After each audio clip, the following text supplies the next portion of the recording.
শুভ দুপুর বন্ধুরা। প্রত্যেক দিন আলু ভাতে খাই তো ভিডিও দেই না রান্না। যেদিন মাছ খাই সেদিন একটু ভিডিও দিই। তো আজকে একটু মাছ খাচ্ছি দেখি দিই।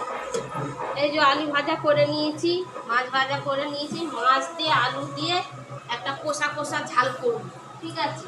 আর এই যে চিংড়ি মাছ দেখতে পাচ্ছ, এই বড় বড় বাগদা চিংড়ি, এগুলো দিয়ে চিংড়ি মাছে একটা মালাইকারি করবো। এই যে নারকেলের দুধ নিয়ে নিয়েছি। আর এই যে এখানে মশলা পাতি রেখে দিই। এসো, এই যে এখানে আছে আদা, টমটম বাটা, ধনে পাতা, কাঁচা লঙ্কা বাটা, আর এই যে এখানে আছে পেঁয়াজ কুচি। তো দিয়ে এই দিয়ে একটা কষা কষা তরকারি ভাত হবে, আর বেশি কিছু হবে না বন্ধুরা। দুপুরে তোমাদেরকে ডাকছি, তাড়াতাড়ি চলে এসো।